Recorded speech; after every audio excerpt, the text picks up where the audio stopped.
നമുക്ക് purchase bill കിട്ടിക്കഴിഞ്ഞാൽ അത് നമ്മളെ സോഫ്റ്റ്വെയറിൽ കയറ്റുക. ഏറ്റവും മുകളിൽ എൻട്രീസിൽ ക്ലിക്ക് ചെയ്യുക. അതിനുശേഷം പർച്ചേസ് ക്ലിക്ക് ചെയ്യുക. പർച്ചേസിൽ ക്ലിക്ക് ചെയ്തതിന് ശേഷം ഇവിടെ ഒരു ഡ്രോപ്പ് ഡൗൺ ഉണ്ട്. ഈ ഡ്രോപ്പ് ഡൗൺ ക്ലിക്ക് ചെയ്തിട്ട് നമുക്ക് വേണ്ട സപ്ലയർ സെലക്ട് ചെയ്യുക. അതിനുശേഷം അതിൻ്റെ ഇൻവോയ്സ് നമ്പർ അടിക്കുക.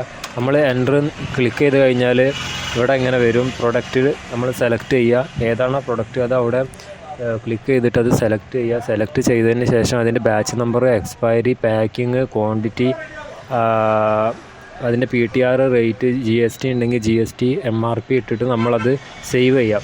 ഇനി നമ്മൾ ഒരു പുതിയ പ്രൊഡക്റ്റാണ് ഇതിൽ കയറ്റുന്നത് എന്നുണ്ടെങ്കിൽ ഇവിടെ ക്ലിക്ക് ചെയ്തതിന് ശേഷം F3 ബട്ടൺ അമർത്തുക. F3 ബട്ടൺ അമർത്തി കഴിഞ്ഞാൽ ഇങ്ങനെ ഒരു ബോക്സ് അപ്പിയറായി വരും. അപ്പോൾ അതിൻ്റെ മുകളിൽ നമുക്ക് എന്താണോ പേര് വേണ്ടത് അത് ടൈപ്പ് ചെയ്തതിന് ശേഷം ഇവിടെ സേവ് കൊടുത്താൽ മതി. അപ്പോൾ അത് സേവായി. ആ പ്രൊഡക്റ്റിൻ്റെ പേര് പിന്നീട് ഇവിടെ അടിക്കുമ്പോൾ നമുക്കിവിടെ കിട്ടുന്നതാണ്. ഇങ്ങനെയാണ് നമ്മൾ ഒരു പ്രൊഡക്റ്റ്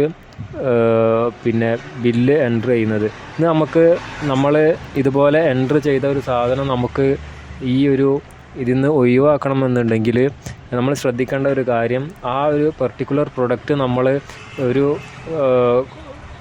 സെല്ല് ചെയ്തിട്ടുണ്ട് എങ്കിൽ അതിൻ്റെ സെയിൽസ് ബില്ലുകളൊക്കെ എടുത്തിട്ട് റിമൂവ് ചെയ്യണം. അല്ലെങ്കിൽ സെയിൽസ് ബില്ലിൽ നിന്ന് ആ പ്രൊഡക്റ്റ്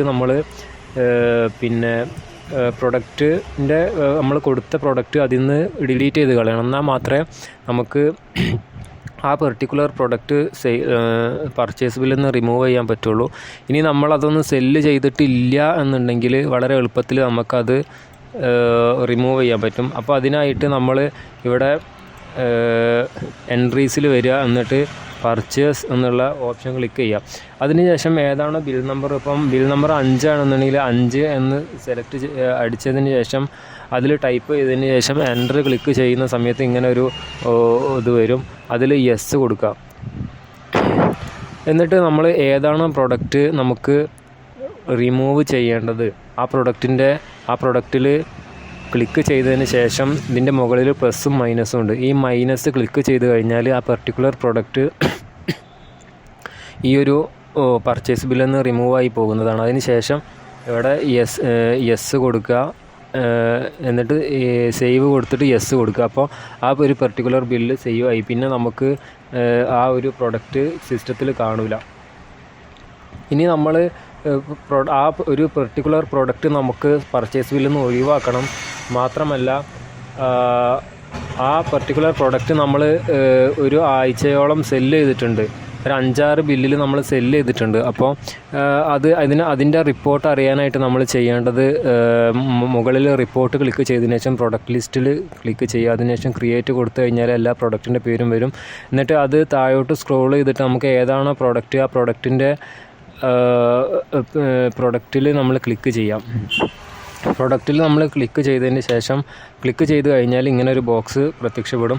അപ്പോൾ അതിൽ വലതുഭാഗത്ത് താഴായിട്ട് സെയിൽസ് ഡീറ്റെയിൽസ് എന്നൊരു ഓപ്ഷൻ ഉണ്ട്. അത് നമ്മൾ ക്ലിക്ക് ചെയ്ത് കഴിഞ്ഞാൽ നമ്മൾ കൊടുത്തിട്ടുള്ള എല്ലാ പർച്ചേസ് ബില്ലും നമുക്ക് കാണാൻ പറ്റും.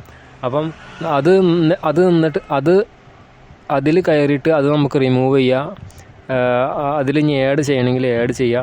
അപ്പോൾ ഇങ്ങനെ റിമൂവ് ചെയ്ത് കഴിഞ്ഞാൽ മാത്രമേ നമ്മൾ കൊടുത്ത പ്രൊഡക്റ്റ് നമുക്ക് പർച്ചേസ് ബില്ലിൽ നിന്ന് ഒഴിവാക്കാൻ പറ്റുള്ളൂ. അപ്പോൾ അവിടെ ശ്രദ്ധിക്കേണ്ട ഒരു കാര്യം അതാണ്.